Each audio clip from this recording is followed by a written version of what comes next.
right after you put down the check for the guest to pay, hand them a handwritten note. I'm a big fan of handwritten notes. This is a great one. And if they had a great experience, which I assume everyone does in your establishment, the note should say, and it's handwritten, and it says, "Dear guest, thank you so much for dining with us today. We live and die by reviews from wonderful guests like you. Would you mind scanning this QR code and put a little QR code label on that and leaving a quick review? And if you do, we'll take 10% off your bill today." And then that QR code can alternate. You can have like 3 or 4 different QR codes, one for Google, one for Yelp, and so forth, whichever platforms you rely on most.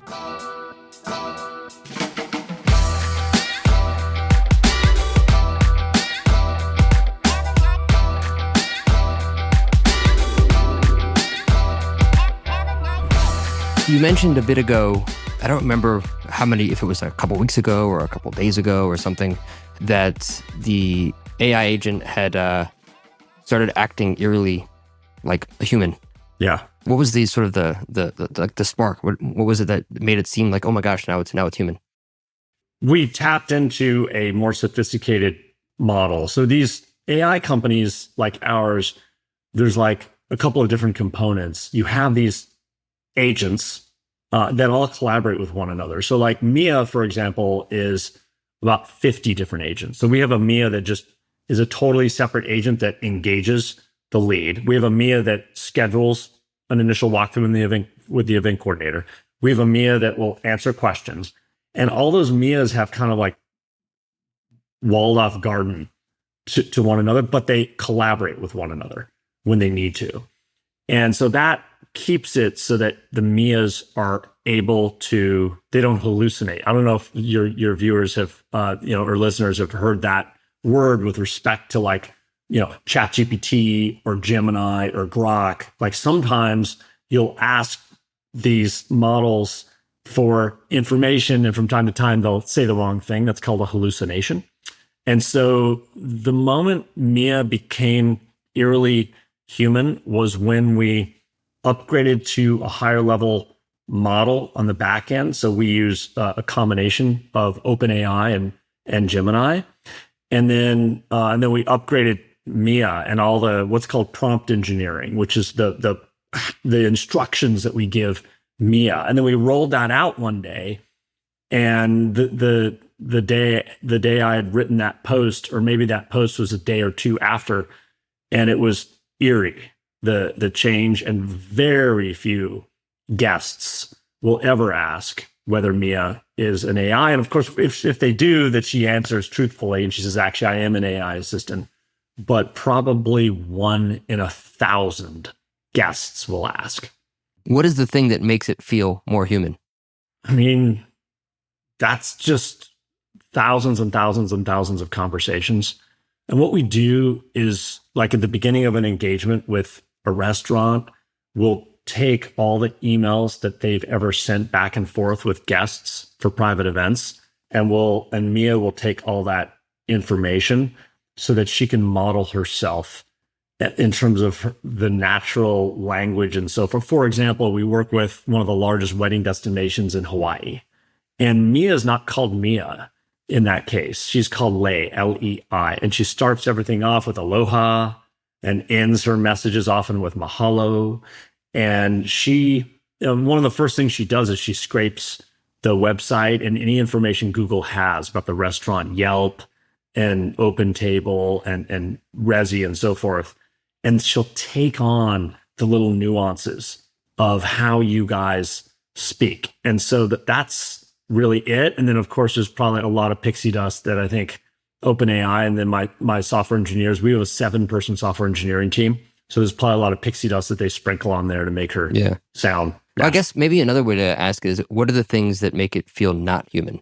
Mm-hmm. Because it something happened where there was this, whatever the UX was, you noticed that, okay, now this feels human. What was happening before that? Yeah, that was like whatever, it's the clunkiness or the awkwardness or yeah, she would respond too quickly. by text message with responses that were too long.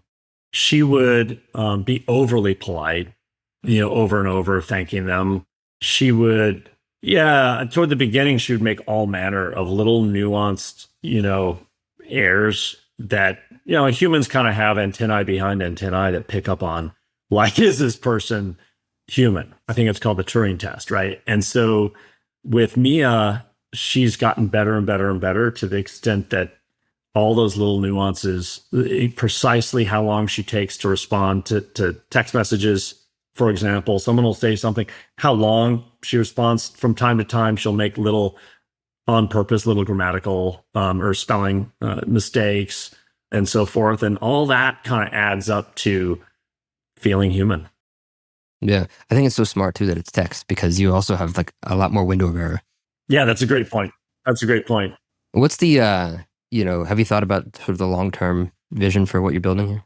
Yeah, we want to be, there's 120,000 event capable venues just in the United States alone. That's everything from wineries to breweries to, restaurants, obviously, of all, fine dining restaurants. There's about 15% of fine dining restaurants that we consider in our total addressable market. There's 750,000 restaurants in the US, but about 15% of them are event capable. And then entertainment venues like Top Golf and so forth, and then hotels, of course, as well. But our bullseye is restaurants. The pain there is just so obvious. And so that's what we eat, sleep, and breathe is restaurateurs. And like yesterday, I sat face to face for an hour with an event coordinator for a restaurant that we work with in West Hollywood, but the event coordinator's here in Miami because the restaurant group is headquartered in Miami. And I learned a ton from her about little nuances of what's helpful for Mia to do for her, and then what actually creates extra work and is a pain. So we're just obsessed with making this perfect for private events. Yeah, actually, I think I noticed you mentioning a number of times. I spoke to this restaurant CEO, and I've spoken to so many restaurant folks. It sounds like you've been doing a lot of research, obviously, probably prior to building this, and now that this is live and launching. How do you go about that? Are you just reaching out to restaurants and asking them to chat? Like, it seems like a pretty small team as well. Like, how are you interfacing with all these restaurant operators? Yeah, well, LinkedIn has been a great opportunity. So I have a very specific strategy with LinkedIn that I think a lot of your viewers and listeners can perhaps map or transplant to their own businesses or their own lives. So with LinkedIn, you want to kind of like, if you have a business, right, you want to think about who is your ideal customer persona. So if you have a restaurant, you definitely want to be connected on LinkedIn with any prospective employee down the line. And so you could start with who would be the prospective general managers, investors, and then like any influencer within your town or city, from the mayor on down, any restaurant journalist, any restaurant, podcaster like you, Josh, any, board member of the National Restaurant Association, like anyone who's spoken at conferences, anybody who has ever amplified in any way, shape, or form one of your competitors. And a great thing to do is, so we talked about Built With earlier, a great thing to do is to go to a website called SEMrush, SEMRUSH. Josh is nodding his head because it sounds like he's used it before. And you can go type in your competitors. There's a lot you can do with SEMrush. But one thing you can do is see who are all the people linking to your competitors. So through that, you can figure out who are all the journalists, who are the thought leaders, who are the podcasters, and other influencers and micro influencers who you just have to be connected with. And LinkedIn, why LinkedIn? It's like, gee, isn't that a recruiting, isn't that a place to go find a job? No, like it's that too, but it's very, very quickly becoming social network. There's nearly 1 billion people up on LinkedIn, and there's a ton of people who are not looking for a job employment in any way, shape, or form. And LinkedIn is where Instagram was 10 or 12 years ago in terms of opportunity for a business owner to cut through and take cold audiences that are super valuable for you and warm them up and turn them into either customers or employees or investors or acquirers or amplifiers. And the way to do it is like you want to identify, the way I did it is I identified all the multi-unit fine dining restaurant owners and investors. And then I ranked them in descending order of the ones that had the most connections on LinkedIn and were most active on LinkedIn. And then I connect with about 200 people every week. So you can connect with roughly 10,000 people a year on LinkedIn. If you have LinkedIn Sales Navigator, you can you can connect with a little bit more. But that's kind of so you connect with them. And then what you do, and I know all this because I went out and one of the first things I did is I interviewed a bunch of people who've crushed it on LinkedIn. And I've watched them over time.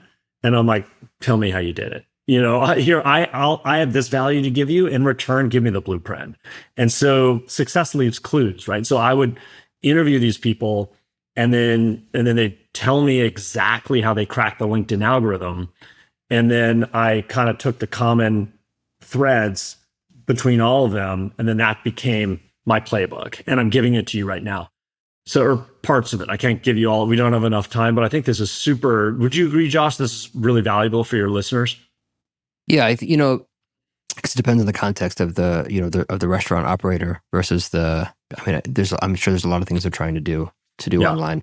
You mentioned something else, and I think it might lead to this, but I don't know if you were harnessing Robert Cialdini when you did this, but you posted about the Mozart of sales, this Right. hummus shop, Right. and the rule of reciprocity. And obviously, immediately I thought of Cialdini, but I don't know if that was on purpose. But 60 Minutes, actually. 60 Minutes had something, and they called somebody the Mozart of, and I forgot what it was, but I actually took that saying from 60 Minutes.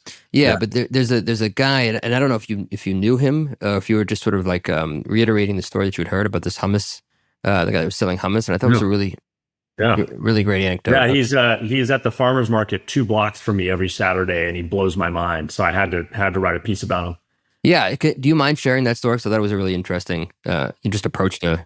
Absolutely. So he's one of the best salespeople I've ever seen in my life. So there's a farmer's market a couple blocks from where I'm sitting here in Key Biscayne, Florida, which is a little island about 12 minutes from downtown Miami.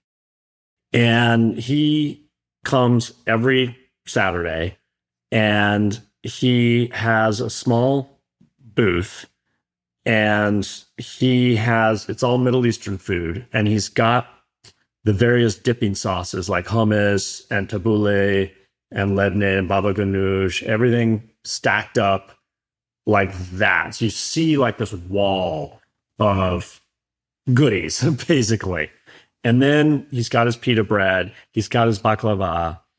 And what he does is just incredible. And first of all, he makes, I think in that post, I don't have the post in front of me, but he makes something like $5,000 in net cash flow each day. Was that what I calculated? $6,100. $6,100. Yeah. And I confirmed that with him the other day, actually. He was a little coy, but he implied that it was even more. And he does it in like 5 or 6 hours. So he's making like $1,000 an hour. And of course, there aren't farmers markets every day. I think he is able to do 2 or 3 farmers markets a week. And he's been doing this for several years.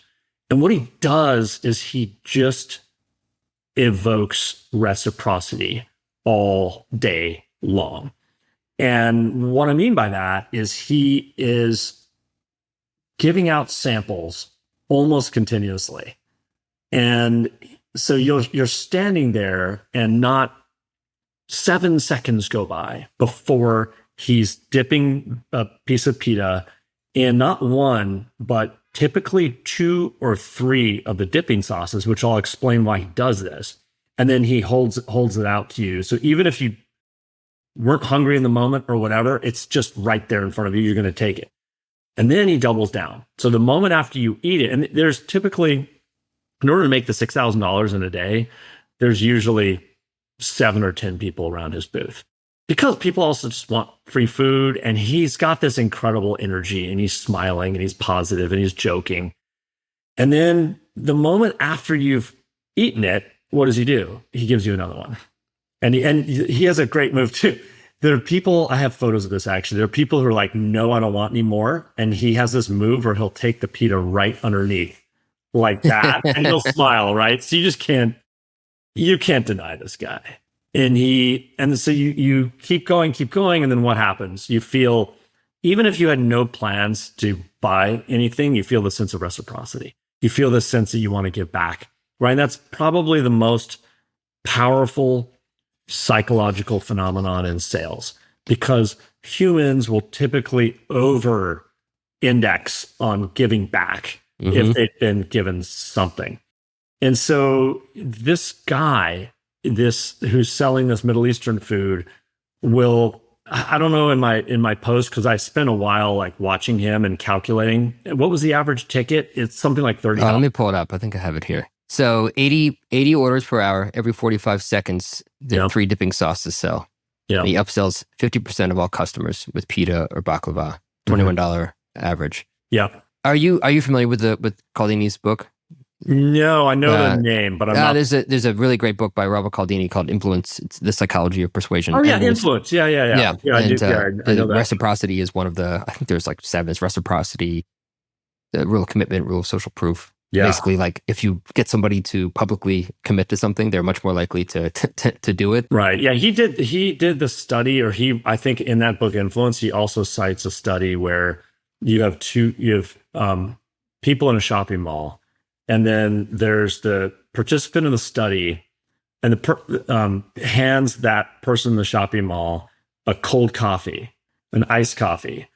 And then later, somehow that person is asked to buy something.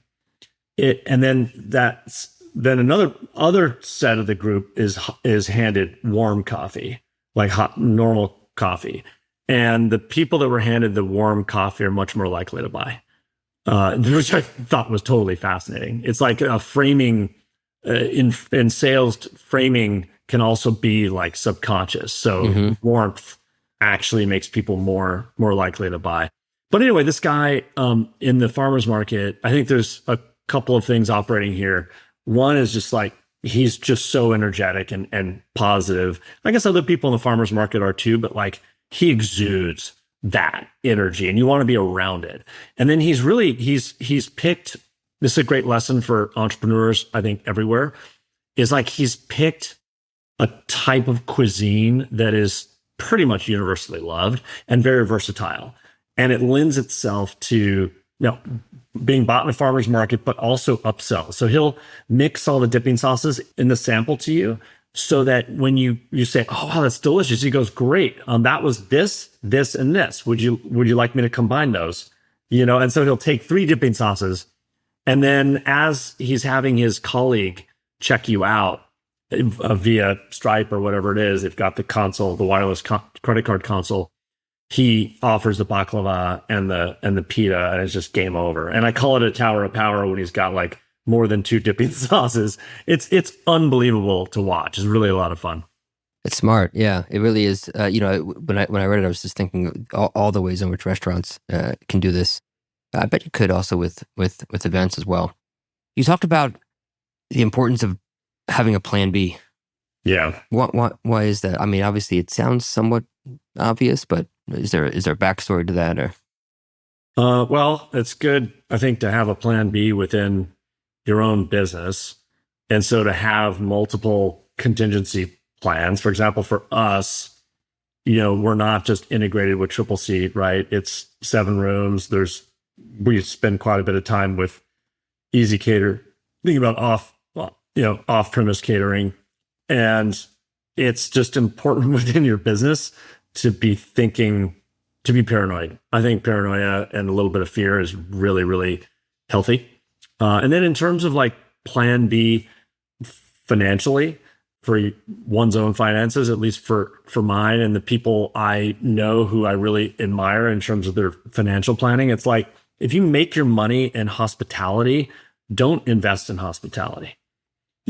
Don't take that same money and double down and triple down and quadruple down in the same exact industry, because if that industry experiences headwinds, then you're just going to be hit really hard. Like, try to invest in multifamily real estate, let's say, or index funds, or, a little bit in gold, let's say, and just classic diversified portfolio theory.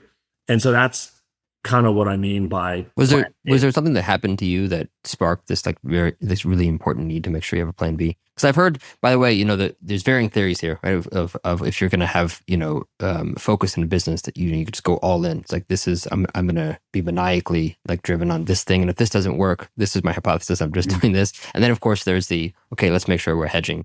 Did something happen that has now sort of driven your brain, make sure you always have plan B in business? Yeah. So that first post that you read about the $1.8 million mistake, that's when I bought the remaining share. This is in 2015 or 16, I think. And I maybe a little bit later. No, it's right around there. I paid $1.8 million to buy the remaining 40% share of my business partner for a website called dietspotlight.com. And dietspotlight.com was rocking. It would have taken 2 years maximum to pay back that $1.8 million in cash. But it was totally dependent on Google. And a few months after I bottomed out for $1.8 million, like you read in the post, Google demoted us and wiped out 80% of my traffic and basically left the site as a shadow of its former self. And I saw that. I mean, it was a really painful lesson, but I didn't really have a plan B, to hedge against SEO in that case. How did that happen? So yeah, Google's a monopoly, right? And it's been proven in court that Google's a monopoly, and I love Google. We're all happy, probably Google users, but they act exactly like a monopoly because they are, right? 95% of all web searches in the US and in many other countries are originated on a Google property.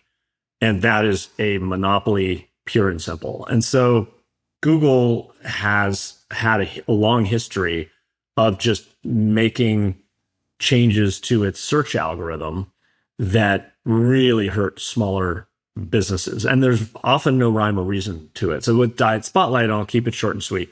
But Diet Spotlight, we wrote reviews of really in-depth, objective reviews of diet supplements, types of diets like Atkins diet, Mediterranean diet. And we had 2,500 of these reviews up. And we would buy the products, we would do video reviews. We had doctors that would read the reviews and put their stamp of approval on them. And the site I launched in 2009, and we had up until 2009 about 135 million visitors to the site. So it was a very highly trafficked, very trusted, authoritative site. And then one day, Google decided that it wanted to elevate WebMD, Healthline, Mayo Clinic, and a handful of others who had totally inferior reviews. They're really not review websites. And that one day they elevated those sites just because of the brand name of the sites. And by definition, they crowded out little businesses like ours. And it was really painful. I had to let go of a bunch of people who I'd been working with for many, many years. And yeah, it destroyed our revenue model. And unfortunately, it really hurt the consumer because the consumers didn't have access to really awesome, authoritative, objective reviews of diets and diet supplements and nutrition products. So that was the long and short crazy. of it. That's crazy. So, I mean, you've had so many businesses, a lot of successes, and obviously some failures along the way as well, which is just how this works. Do you think about how Hermetic AI could fail?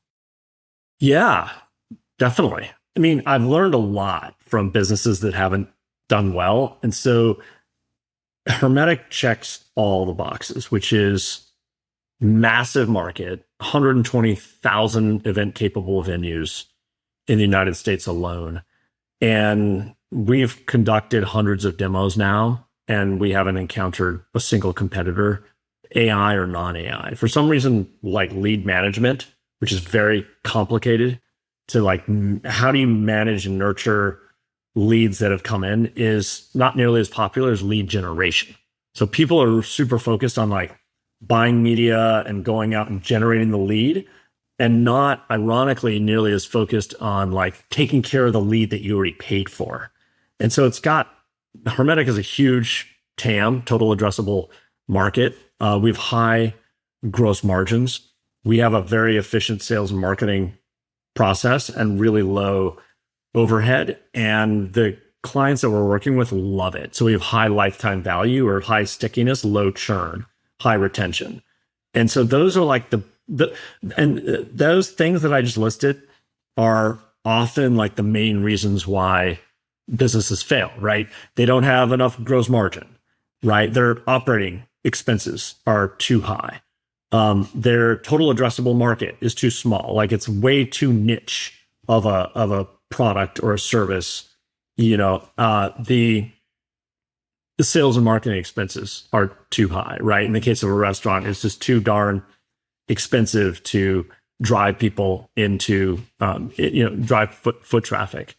And those are like typically, and so it checks all the boxes. So for Hermetic, it would need to be some black swan event, some like major macro economic event that would need to happen. And so restaurateurs, even though they would know that Nia would be in their best interest to get, they would like totally close the purse strings and not move forward. Yeah. So it would be some unforeseen huge event like that. But otherwise I feel really, really good about this one. And all I think about all day long are our customers, like, and the event coordinators and the restaurant owners.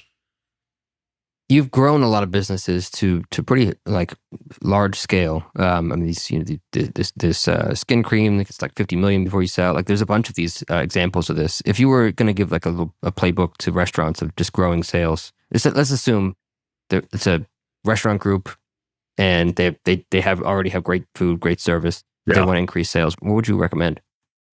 Yeah, so I'm a huge believer in like just putting as many tools in the toolbox as possible for sales and marketing, for growing sales, for growing top line. Because if you're already paying, last night I had Indian food a couple of blocks away, and I've been going there for 18 years, but it was us and one other table.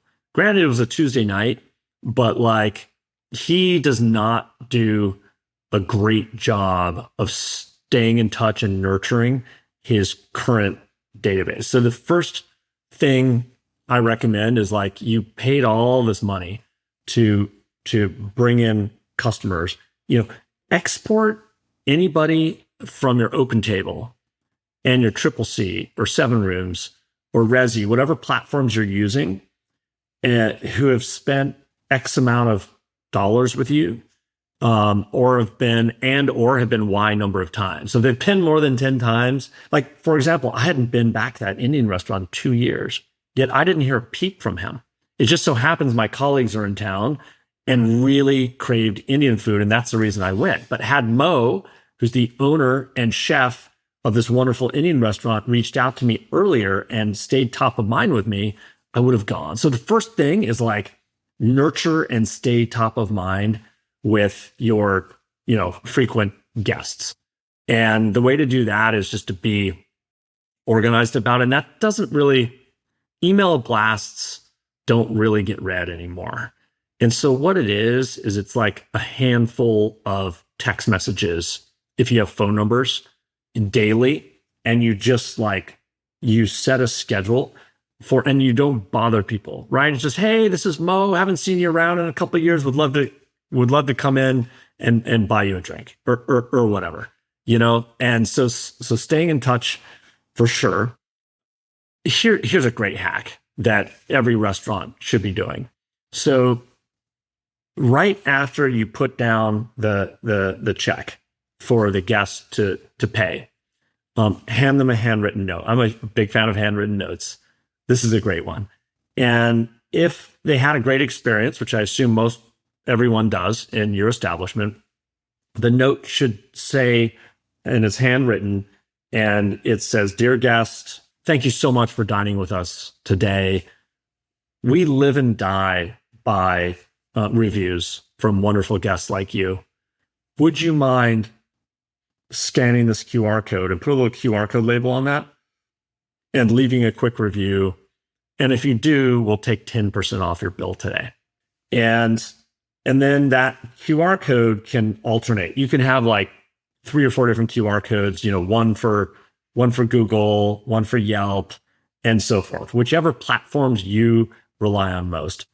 Now, if someone had a negative experience for whatever reason, there's another note that's placed. And these notes, of course, are all pre-written.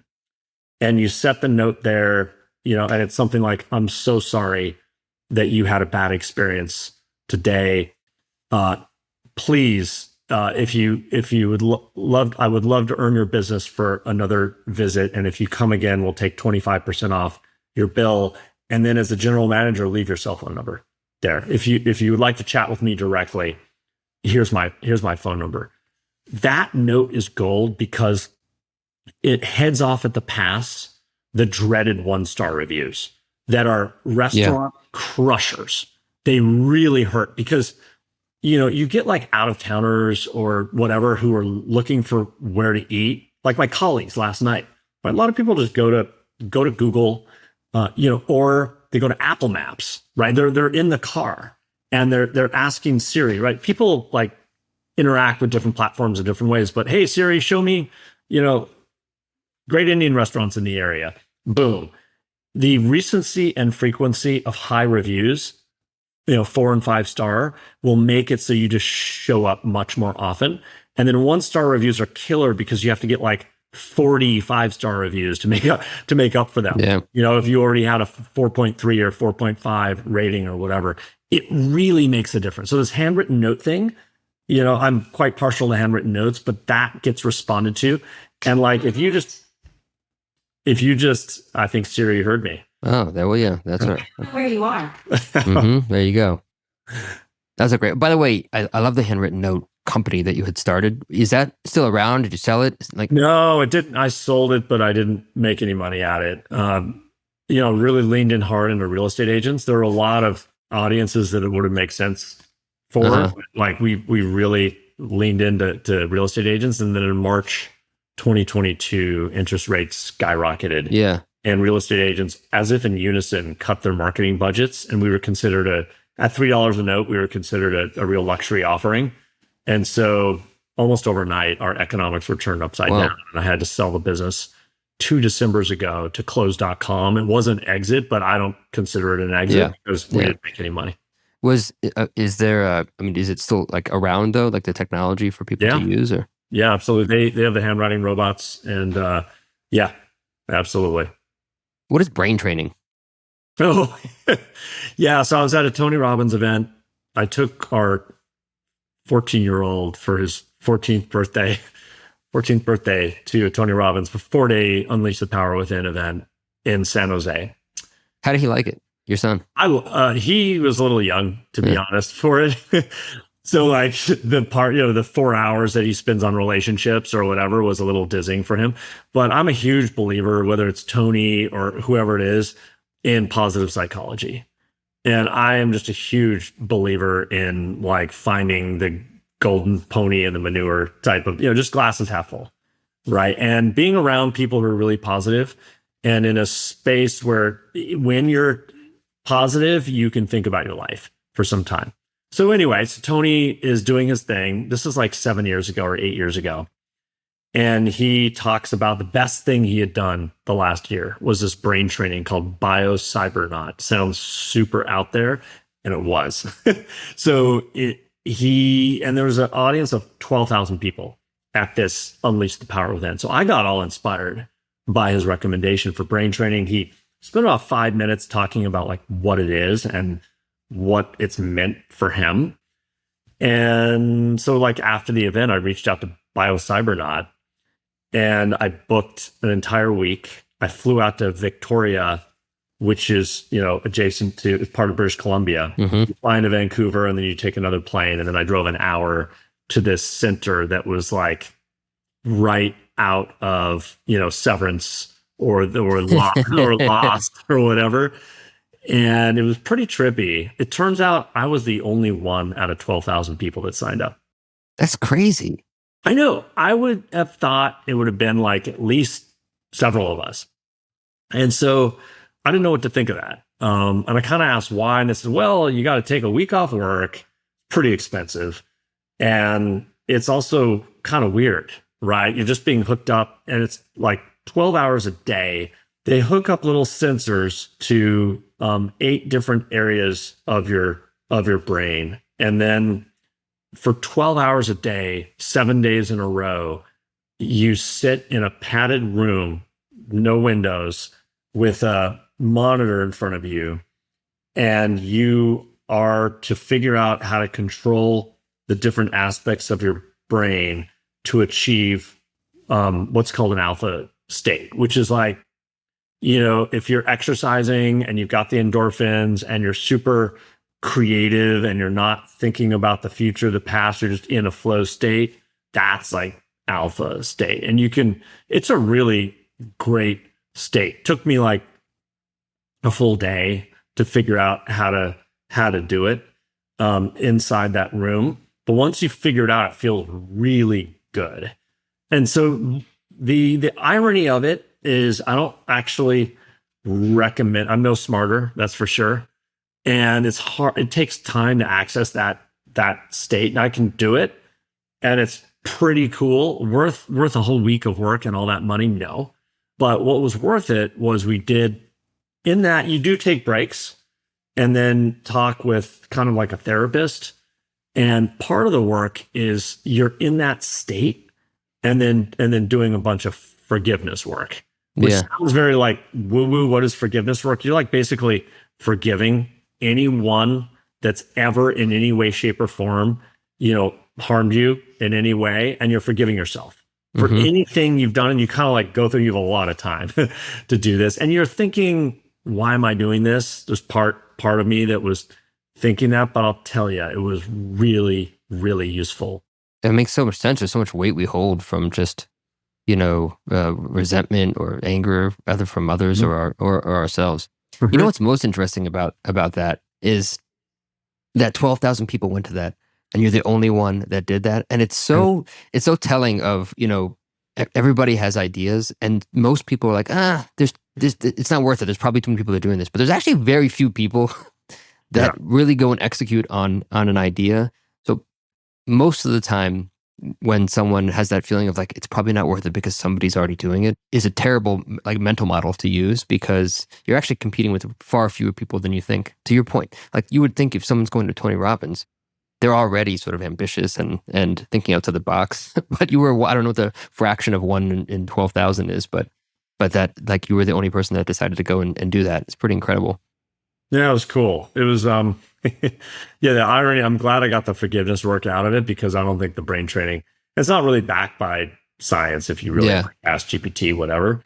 It was cool though. I got to do a lot of thinking about my life and stuff like that. But yeah, with businesses, I think like anything, like my philosophy is just go for it. Done is better than perfect. So for example, like 10, 11 years ago, I met this guy, Jeff Hicks, who's like this amazing entrepreneur. And he and I met here in Miami, and he started talking. We only spent like 20 minutes talking. But I said, so what's up with you? What are you doing? He goes, I just got back. He tells me 11 years ago, I just got back from taking my 3 children and wife on a whole year-long trip around the world.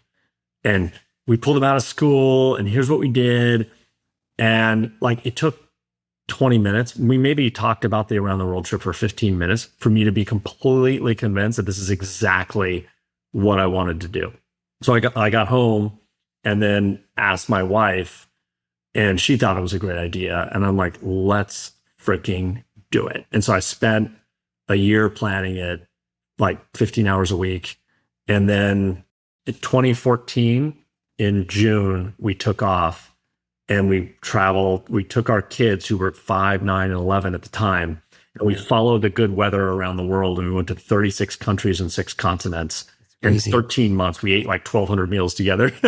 And if that's a case of, and by the way, you don't have to go around the world to have an adventure with your family. You can do it right in your town. You can just be a little bit more creative. A lot of the people, I've been studying a lot about like how to make time more elastic and how to like kind of hack linear time, because especially I'm 55 now, and you like time definitely seems to accelerate as you get older. So it's kind of like, how do you hack it and slow it down? And one of the main ways to do it is to put more hooks in your hull of memories by metaphorically and literally taking a different route home every day, so to speak. And so like if it's with your family, an around the world trip might be a little bit extreme version of that, because that year felt like 5 years to me, because it was so many hooks in the hull of memories and so many new experiences.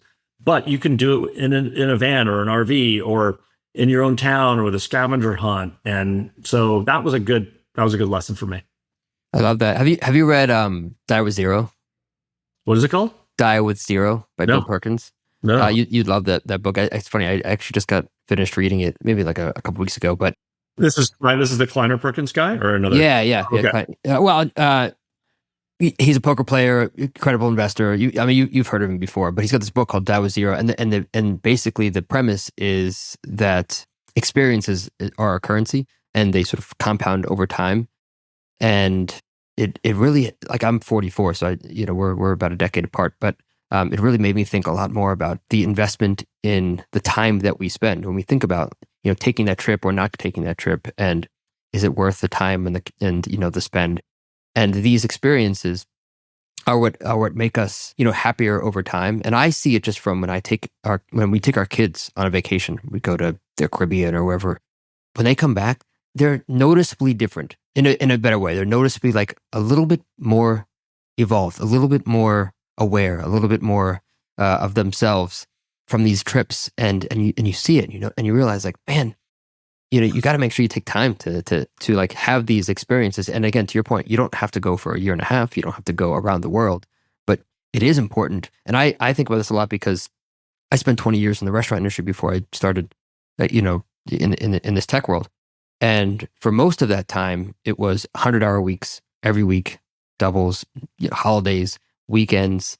And I loved it, but you realize that actually you become a better creator, a better everything, a better operator, a better business person, a better partner when you do have experiences outside of just the thing that you do every day. I love that idea of taking a different route home if you do actually commute. No, I think that's more of a metaphor for me. I probably take the same route home every day, but try to have different experiences. And I fall victim to habit, just like everybody else. So it's a good reminder. Yeah, for me, for sure.